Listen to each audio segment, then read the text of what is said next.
Can you carry your body? Well, if you can, glory be to God. Only the healthy can.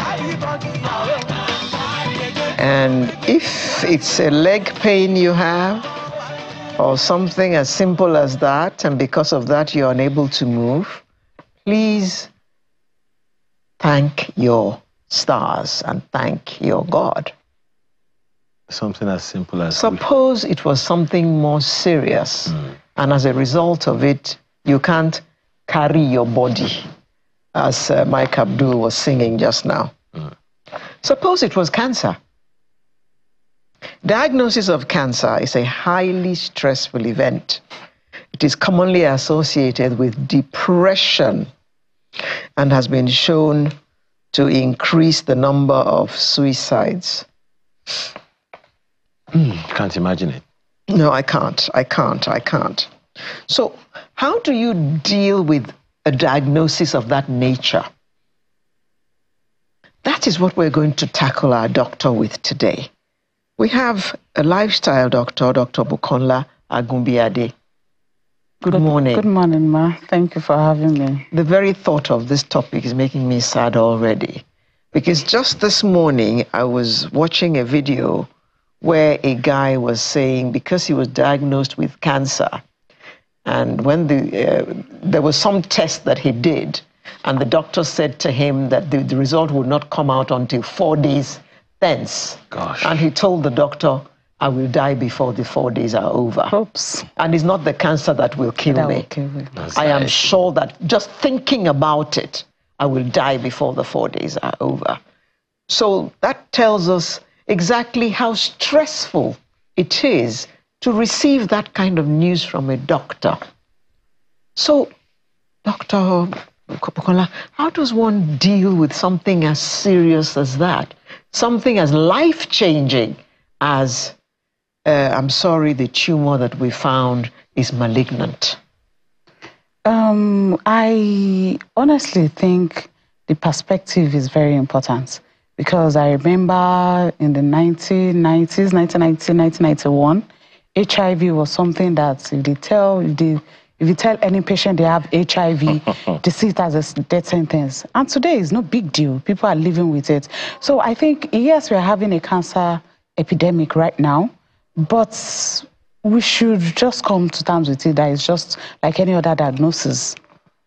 And it will pass. Like any other diagnosis. That's easier said than done. No, because we would lose too many people. Like the epidemic is so high right now that we cannot afford to have all these numbers of people to just give up on life. But they have a lot to still give. Why is that so?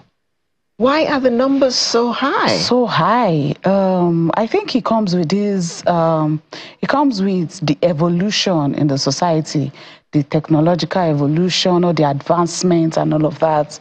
We are stressed and we are not eating right, we are not sleeping well, we are not, it's just the simple things, but of course, it's as a result of the stress. Stress? Yes. Is what causes cancer? Is a major factor that causes cancer. We have two types of stress. It could be the physical stress. It could be an oxidative stress. Even the physical one will lead to oxidative stress inside the cell. So it could be the ones you are going through by yourself or yourself, or the ones your cells are going through inside your body. Slow down. So stress. Yes. Is the, okay, let me use the word that we usually use. Stress is the causative agent. No, it's not it's a major causative agent. It's a major. It's a major.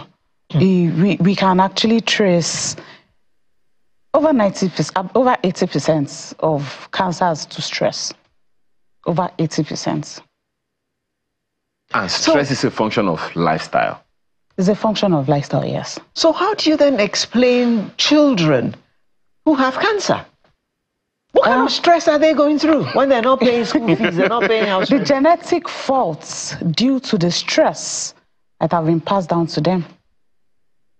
Oh, congenitally, yes. So it's also genetic. Yes, you can pass down that faulty gene.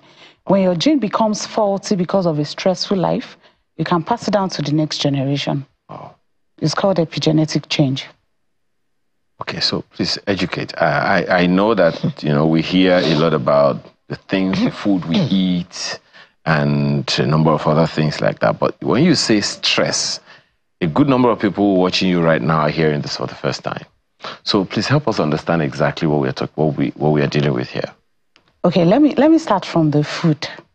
What most of us do not understand is, as complex as we are as human beings, we are also a very simple machine. And the thing is, the food is like a software. We are not an entity, we are a process. For everything you put into the body, your body is just meant to convert it. We are a biochemical being. Our body converts whatever we eat into the usable form, which is the ATP. So if you are putting in too much fuel, or your body is not metabolizing the fuel we are putting in well enough, it causes oxidative stress inside the cell. So the engines that are supposed to do the conversion are stressed? Are stressed, yes. Okay. So when you say stress, the stress now many people watching you right now know is stress at work, stress of going to the office and coming back, stress in traffic. Emotional stress. Yes. Stress of that landlord gave me a quick notice. There's a friend of mine. I don't have money to pay school fees. A friend of mine, Alero, I think I mentioned it earlier. He got the notice that government was coming to pull their house down. So they had 2 days to live. That stress alone. It's killing on its own. And he wasn't the only one, of course. There are several people in that same house, the owner of the house, and several other, stuff like that. How do you deal with that kind of thing? Okay, let's start with what those kind of stress, what it does to you is you won't breathe deeply. You won't be breathing deeply when you're under stress. When you're under stress, it's like you're running from a lion. Even though there's no physical lion, but the lion is imaginary in your brain. So your adrenal glands start producing a lot of adrenaline. Cortisol will be produced. Cortisol is to make energy available for you on the go. And cortisol is like glucose. To fuel we won't say because you want to run from lion, go and drink glucosate boost first. No, now, the body knows how to pull it out from your system to make the energy available for you on the go. And when you have this happening, one of the things that happens is vasoconstriction. Your vessels become constricted because the blood is flowing. So you're not breathing deeply at that point. So the oxygen getting into your system during those periods is very short, and oxygen is life. So that is a major thing that really, because when you're stressed like that, there's vasoconstriction, you're not breathing deeply, then there's something we call suppressor genes in our body. It becomes inactivated. Those suppressor genes are the ones that are supposed to suppress the cancer cells that are in your body. But that suppressor gene will become inactivated, and of course, cancer will have a free day to replicate. So essentially, you're saying when those chemicals are produced by the body, they're supposed to be used up immediately. But because there was no lion to chase. It was just in your mind chasing you. And it was going on for a really long time. That's why we call it chronic stress. It's subtle and it goes on for a really long time. Like landlord gave him quick notice. Maybe his bank is expecting money from somebody, but bank network is giving him problem again. He has a are you saying somebody's story? Multidimensional stress. Multidimensional stress. So it just keeps going on. It just keeps going on for a really long time, and the body just gives in at some point. Like an ache. Yes. Not a pain. No, it's just not there. A pain. It's not a pain. You wouldn't even know it's happening. It's not a pain. You wouldn't know it's happening. Just humming away. Yes. So, how does one? Because those situations will happen in our lives. It's a given, right? Yeah. The school fees of your children's education will be suddenly increased. It's not part of your budget.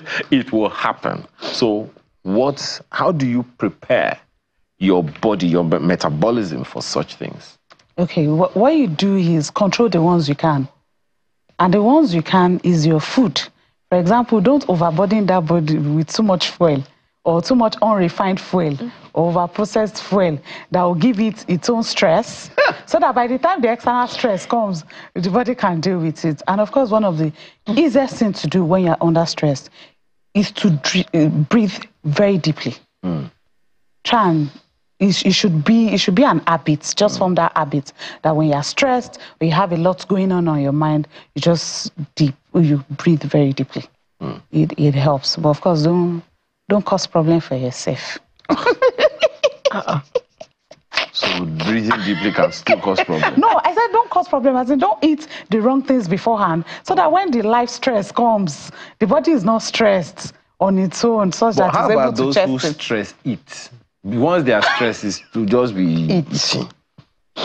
Yes, it happens. Okay. Yes, it happens. But of course, if you have to stress eat the right things. If you want to stress eat, eat coconuts now. Don't By the eat time junk. your job is paining you, you will stop.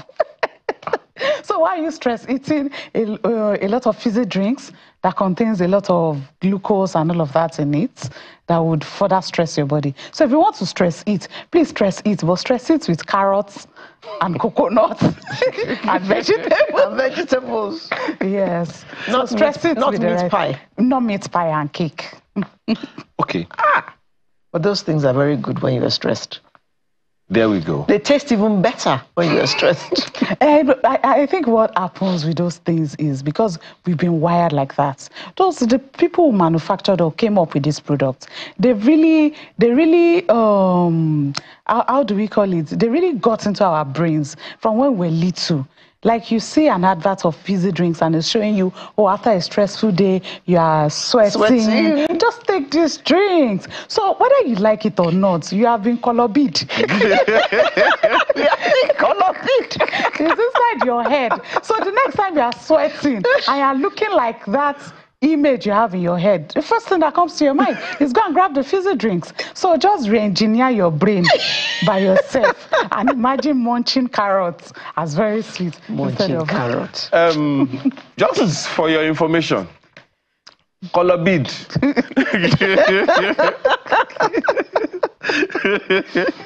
Because in my ear, somebody is agreeing with her. The verb to colobi.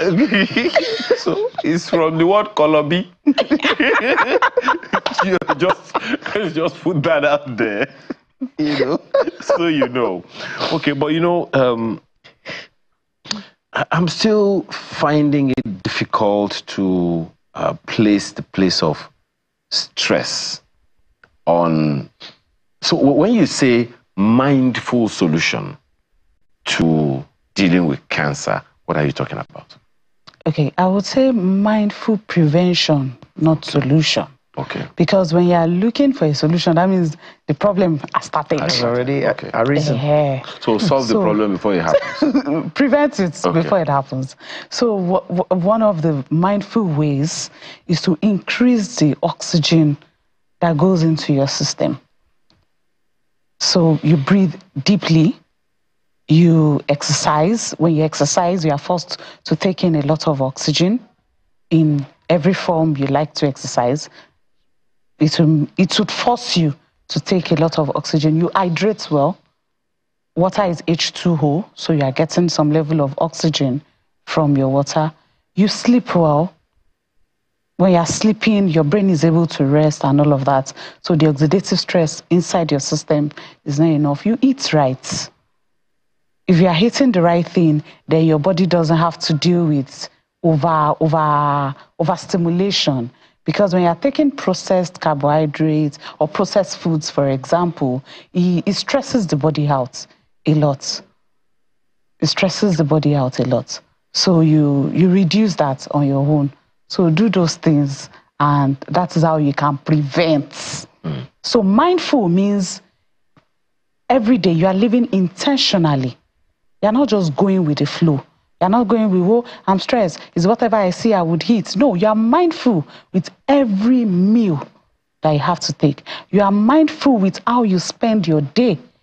You are mindful with what you put into your body and what you subject yourself to. Some people are toxic naturally. That is not being mindful that if you are toxic, you are not just being toxic to the people around you, you're also killing yourself. In fact, 80% of the time, you are killing yourself. You are killing yourself. Suicide. Exactly. So you are mindful with everything you do. You are very conscious. You are living intentionally every day. So those are the mindful prevention. Is there a role for meditation? Yes, there is. Because if you are meditating, you are most times when you are meditating, that is you living, you being present in your body. A lot of people are on auto run. They are just it's just going. So when you are meditating, you are forced to be with yourself, and that is when you would notice. Some people even have symptoms. We've had clients who would walk in, and you'll be like, "Did you notice you had this pain or this symptom?" They're like, "No." And after meditation sessions, because there are times we have mind coaches around us who would meditate with them, and they will come back 5 minutes later and be like, I think I was having a headache. I was like, how did you forget that you were having a headache? And it's because this person was functioning on auto run. So they were not sensitive enough to listening to themselves. Not paying attention. They were not paying attention, So it's also possible that your body speaks to you, but you're not listening. Yes.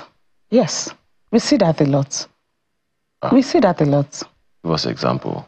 Okay, for example, I've seen women who, you're having difficulty getting pregnant, and what was your last menstrual date?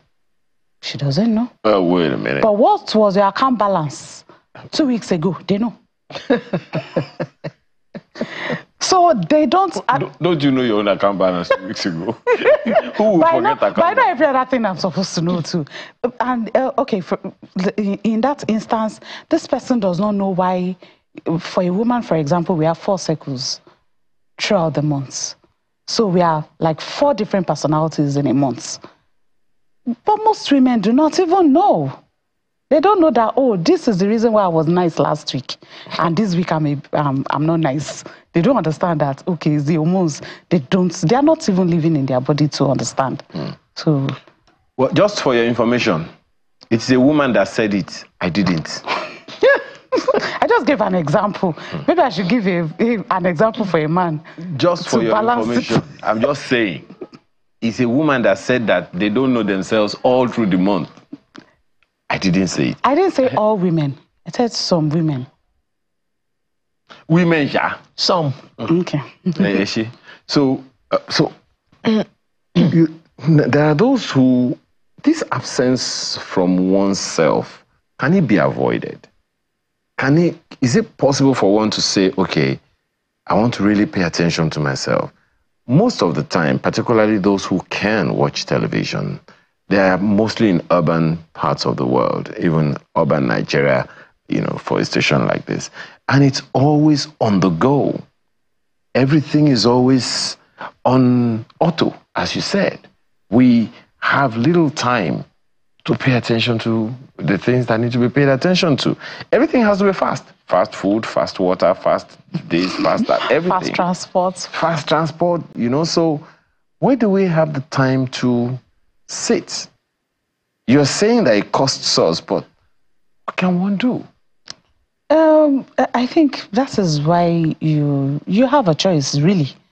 You should serve or live from within, not be on an auto run. No, it shouldn't. It shouldn't be an option. It should be a decision you would have to make to serve and live from within yourself, not just follow the flow. So it's very easy. Just make meditation a regular thing you do, or checking in with yourself a regular thing you do. Speaking to yourself. I don't mean just saying something, but checking within yourself hello, how am I doing? How is it? Live from within. So tell yourself the truth. Tell yourself the truth. Nobody will tell you. Just check in with yourself all the time. Don't just live out there. Live from within. It's a decision that has to be made. You don't have a choice, because there's no point you be on auto run. Last, the auto run will mess up your health and you lose everything you got from the auto run. So what's the point? And you'll be forced to. And nature, you can't cheat nature. It's the truth. Is a golden statement. You cannot cheat nature. If you don't find time to sit within yourself and live within yourself every day, no problem. You'll be admitted in the hospital and you won't have a choice to be by yourself. Can you be nice? Okay. It's the truth. Can you be nice? It's the truth. I think I'm not nice when people can prevent. But at that point when they cannot prevent again, I'll be very nice. Okay. I'm thinking some doctors. Some doctors. No, some doctors are harsh when you are sick. Me, I won't be harsh when you are sick. But when you have to prevent, I'll be harsh. So that you will not be harsh later. So that I will not be harsh later. Okay. I'm not going to ask you what happens when your harshness was ignored. And then I won't ask you.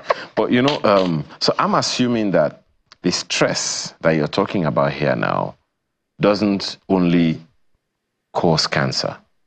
Yes. What other conditions are we at the risk of? At the risk of hormonal imbalance. And when we say hormonal imbalance, most people just assume it's just fertility related. When you hear hormonal imbalance, it's just fertility related. No. Hormonal imbalance, even being diabetic, is an hormonal imbalance. Because your insulin is an hormone. So when you don't have enough insulin, or your body is no longer responsive to insulin, is an hormonal imbalance. In fact, the hormones that are related to fertility are just maybe 20% of all the hormones. We have over 50-something hormones in our body. So hormonal imbalance is a major thing, and it shows its face in so many conditions, like diabetes, like being hypertensive, like even having arthritis. It shows up in so many ways, because our hormones are the catalyst in the body. We are biochemical beings, so you need the catalyst to speed up the body reactions. Yeah. One of the questions that I know that Alero doesn't like being asked is about, don't like you talking about, is food. It's about food and the things that we can eat. You agree, right? Okay. So in order to avoid, as we say, stories that touch, what are the precautions to take in terms of nutrition? Keep it simple. As close as it can be to nature. Keep it really simple. Close to the farm. Take it unprocessed, unsweetened, unadulterated, unsweetened. Go hard small.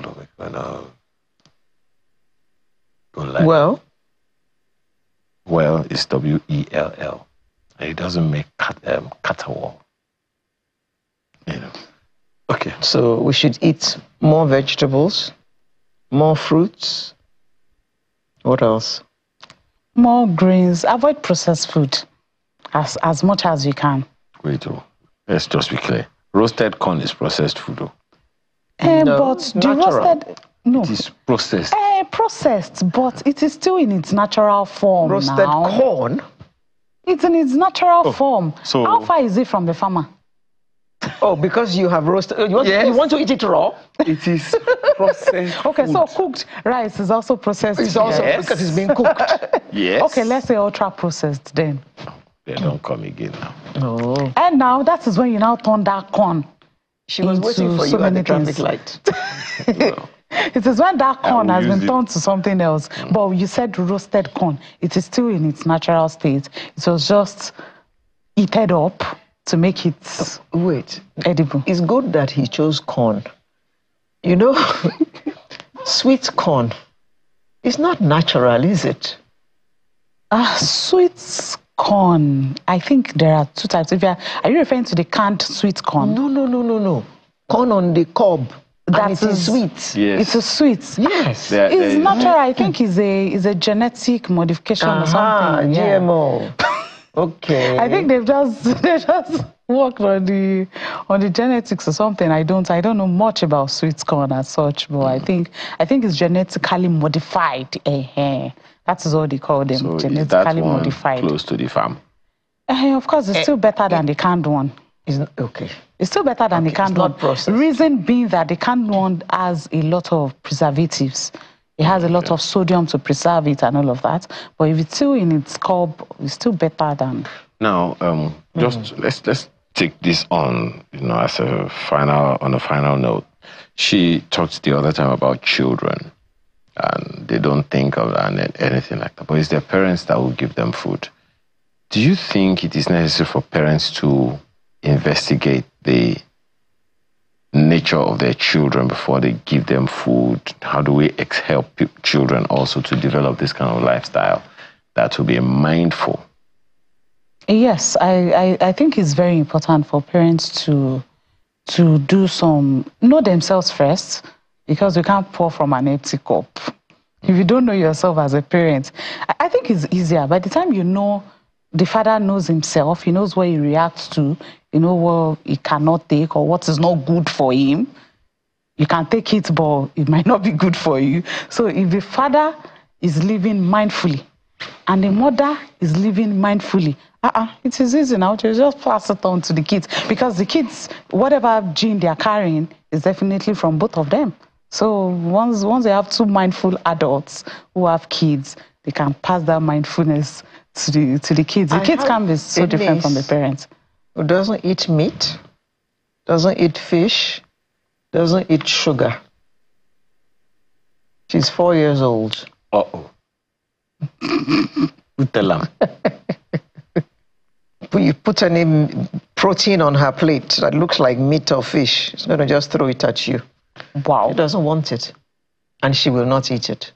And the truth is, actually, kids are not just the gene of the parents, but they're actually carrying genetic information from a lot of generations. So you might want to find out, there might be a great-grandfather or great-grandmother that is behaving like that. Or some children are just picky eaters. Some children are just there are some children, that's just their nature. They can pick anything. Yes. First of all, they don't like vegetables. And there are some don't even like to see the sight of onions in their food. You can change the form. You can change the form. We've had to deal with an infant like that, a toddler who doesn't like fish, meat, and everything. So what they do is they blend it and add as long as she doesn't see it. So you just blend and you change the form. Dr. Bukola Agumbiade, thank you very much. Thank you so much for having me. Coming to tell us how to prevent. Talking to some people about what not to eat. But why is it always about the other person?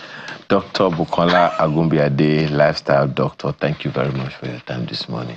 Thank you, sir. You may let me not say that one. It's time to laugh. I hear that's medicine, right? Yes. Yes, so laughter is also medicine. This one that you are frowning. It's time for the home stretch.